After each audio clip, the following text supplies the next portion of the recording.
بسم اللہ الرحمن الرحیم۔ السلام علیکم۔ اپنے نبی صلی اللہ علیہ وسلم کے شہدائیوں، بھاگتے ہوئے مسلمانوں کو ایک للکار سنائی دی۔ اگر نبی صلی اللہ علیہ وسلم نہ رہے تو لعنت ہے ہم پر کہ ہم بھی زندہ ہیں۔ تم کیسے شہدائی ہو کہ نبی کریم صلی اللہ علیہ وسلم کی شہادت کے ساتھ ہی تم موت سے ڈر کر بھاگ رہے ہو؟ مسلمان یہ سن کر رک گئے۔ اس للکار نے انہیں آگ بگولا کر دیا۔ وہ پیادہ تھے لیکن انہوں نے قریش کے گھڑ سواروں پر حملہ کر دیا۔ یہ حملہ خالد اور اکرمہ کے گھڑ سواروں پر تھا۔ خالد کو آج یاد آ رہا تھا کہ اس کے ہاتھوں کتنے ہی مسلمانوں کا خون بہہ گیا تھا۔ ان میں سے ایک رفاعہ بن وقش رضی اللہ عنہ بھی تھے۔ خالد کے دل میں درد کی ایک ٹیس سی اٹھی۔ اسے کچھ ایسا احساس ہونے لگا جیسے وہ بے مقصد خون بہاتا رہا، لیکن اس وقت وہ مسلمانوں کو اپنا بدترین دشمن سمجھتا تھا۔ اب مسلمانوں کا دم خم ٹوٹ چکا تھا۔ پیادے گھڑ سواروں کا مقابلہ کب تک کرتے؟ وہ مجبور ہو کر پہاڑی کی طرف پسپا ہونے لگے۔ رسول اکرم صلی اللہ علیہ وسلم بھی اپنے ساتھیوں کے ساتھ ایک تنگ سی وادی کی طرف جا رہے تھے۔ جس طرح مسلمانوں نے فتح کی خوشی میں اپنا مورچہ چھوڑ دیا تھا اور جنگ کا پانسا اپنے خلاف پلٹ لیا تھا، اسی طرح اب قریش کے آدمی مسلمانوں کی لاشوں پر اور تڑپتے ہوئے زخمیوں پر مال غنیمت اکٹھا کرنے کے لیے ٹوٹ پڑے۔ ان میں سے کچھ قریش رسول کریم صلی اللہ علیہ وسلم کے تعاقب میں چلے گئے، لیکن آپ صلی اللہ علیہ وسلم کے ساتھیوں نے ان پر ایسی بے جگری سے حلہ بولا کہ ان میں سے زیادہ تر قریش کو جان سے مار ڈالا، اور جو بچ گئے وہ بھاگ نکلے۔ رسول اکرم صلی اللہ علیہ وسلم ایک بلند جگہ پر پہنچ گئے۔ آپ صلی اللہ علیہ وسلم نے وہاں سے صورتحال کا جائزہ لیا۔ آپ صلی اللہ علیہ وسلم کے 30 صحابہ رضی اللہ عنہم میں سے 16 شہید ہو چکے تھے۔ جو 14 زندہ تھے ان میں زیادہ تر زخمی۔ آپ صلی اللہ علیہ وسلم نے بلندی سے میدان جنگ کا جائزہ لیا۔ آپ صلی اللہ علیہ وسلم کو کوئی مسلمان نظر نہیں آ رہا تھا۔ مسلمان یہ سمجھ کر کہ رسول اکرم صلی اللہ علیہ وسلم شہید ہو چکے ہیں، سخت مایوسی کے عالم میں ادھر ادھر بکھر گئے۔ کچھ واپس مدینہ چلے گئے، کچھ قریش کے انتقام سے بچنے کے لیے پہاڑی کے اندر موجود تھے۔ یہاں رسول خدا صلی اللہ علیہ وسلم کو اپنے زخموں کی طرف توجہ دینے کی فرصت ملی۔ آپ صلی اللہ علیہ وسلم کی بیٹی فاطمہ رضی اللہ عنہا، جو آپ صلی اللہ علیہ وسلم کو ہر طرف تلاش کر کر کے تھک چکی تھیں، آپ صلی اللہ علیہ وسلم کے پاس آ پہنچی تھیں۔ قریب ہی ایک چشمہ تھا۔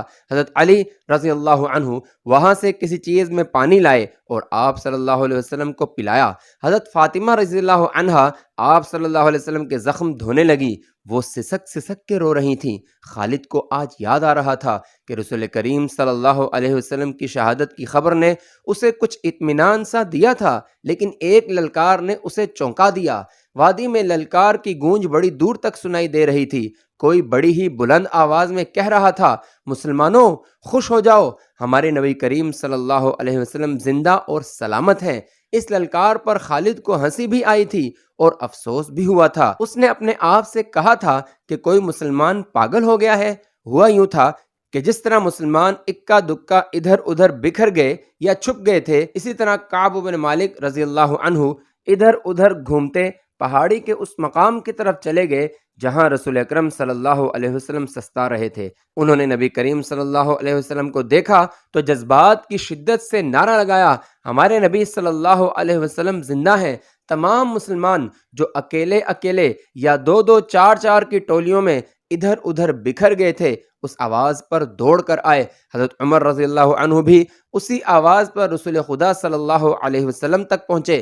اس سے پہلے ابو سفیان میدان جنگ میں پڑی ہوئی ہر ایک لاش کو دیکھتا پھر رہا تھا۔ وہ رسول کریم صلی اللہ علیہ وسلم کا جسد مبارک تلاش کر رہا تھا۔ اسے قریش کا جو بھی آدمی ملتا اس سے پوچھتا، تم نے محمد کی لاش نہیں دیکھی؟ اسی تلاش میں خالد اس کے سامنے آ گیا۔ خالد، ابو سفیان نے پوچھا، تم نے محمد صلی اللہ علیہ وسلم کی لاش نہیں دیکھی؟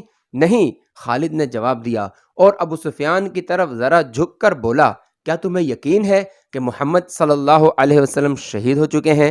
ہاں، ابو سفیان نے جواب دیا، وہ ہم سے بچ کر کہاں جا سکتا ہے؟ تمہیں شک ہے؟ ہاں ابو سفیان، خالد نے جواب دیا، میں اس وقت تک شک میں رہتا ہوں جب تک کہ اپنی آنکھوں سے نہ دیکھ لوں۔ محمد صلی اللہ علیہ وسلم اتنی آسانی سے قتل ہو جانے والا شخص نہیں ہے۔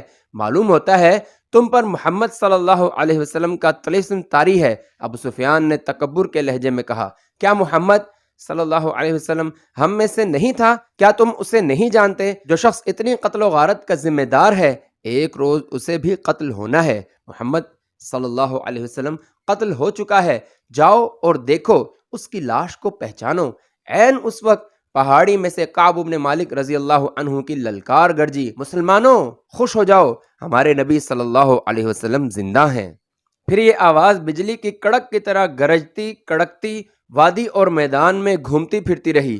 سن لیا ابو سفیان؟ خالد نے کہا، اب میں تمہیں بتاتا ہوں کہ محمد صلی اللہ علیہ وسلم کہاں ہے، میں اس پر حملہ کرنے جا رہا ہوں، لیکن میں تمہیں یقین نہیں دلا سکتا کہ میں محمد کو قتل کر آؤں گا۔ کچھ دیر پہلے خالد نے رسول کریم صلی اللہ علیہ وسلم اور ان کے ساتھیوں کو پہاڑی کے اندر جاتے دیکھا تھا، لیکن وہ بہت دور تھا۔ خالد ہار ماننے والا اور اپنے ارادے کو ادھورا چھوڑنے والا آدمی نہیں تھا۔ اس نے اپنے چند ایک سواروں کو ساتھ لیا اور پہاڑی کے اس مقام کی طرف بڑھنے لگا جہاں اس نے رسول کریم صلی اللہ علیہ وسلم کو جاتے دیکھا تھا۔ مشہور مورخ ابن ہشام کی تحریر سے پتہ چلتا ہے کہ رسول اکرم صلی اللہ علیہ وسلم نے جب خالد کو اپنے سواروں کے ساتھ اس گھاٹی پر چڑھتے دیکھا جہاں آپ صلی اللہ علیہ وسلم تھے، تو آپ صلی اللہ علیہ وسلم کے منہ سے بے ساختہ دعا نکلی، خدائے ذوالجلال انہیں اس وقت وہیں کہیں روک لے۔ خالد اپنے سواروں کے ساتھ گھاٹی چڑھتا جا رہا تھا، وہ ایک درہ سا تھا جو تنگ ہوتا چلا جا رہا تھا، گھوڑوں کو ایک قطار میں ہونا پڑا۔ رسول کریم صلی اللہ علیہ وسلم زخموں سے چور پڑے تھے۔ حضرت عمر رضی اللہ عنہ نے جب خالد اور اس کے سواروں کو اوپر آتے ہوئے دیکھا تو وہ تلوار نکال کر کچھ نیچے اترے۔ ولید کے بیٹے حضرت عمر رضی اللہ عنہ نے للکارا، اگر لڑائی لڑنا جانتے ہو تو اس درہ کی تنگی کو دیکھ لو، اس چڑھائی کو دیکھ لو، کیا تم اپنے سواروں کے ساتھ ہمارے ہاتھ سے بچ کر نکل جاؤ گے؟ خالد لڑنے کے فن کو خوب سمجھتا تھا، اس نے دیکھ لیا تھا کہ یہ جگہ گھوڑوں کو گھما پھرا کر لڑنے کے لیے موزوں نہیں ہے بلکہ خطرناک ہے۔ خالد نے خاموشی سے اپنا گھوڑا گھمایا اور اپنے سواروں کے ساتھ وہاں سے نیچے اتر آیا۔ جنگ احد ختم ہو چکی تھی۔ قریش اس لحاظ سے برتری کا دعویٰ کر سکتے تھے کہ انہوں نے مسلمانوں کو زیادہ نقصان پہنچایا، لیکن یہ جنگ ہار جیت کے بغیر ختم ہو گئی تھی۔ لیکن یہ ہماری شکست تھی۔ خالد کو جیسے اپنی آواز سنائی دی۔ مسلمانوں کی نفری 700 تھی اور ہم 3000 تھے، ہمارے پاس 200 گھوڑے تھے۔ ہماری فتح تب ہوتی جب ہم محمد صلی اللہ علیہ وسلم کو قتل کر دیتے۔ خالد نے اپنے آپ میں جھنجھناہٹ محسوس کی، اس پر ایسی کیفیت طاری ہو گئی کہ اس کے دانت بجنے لگے۔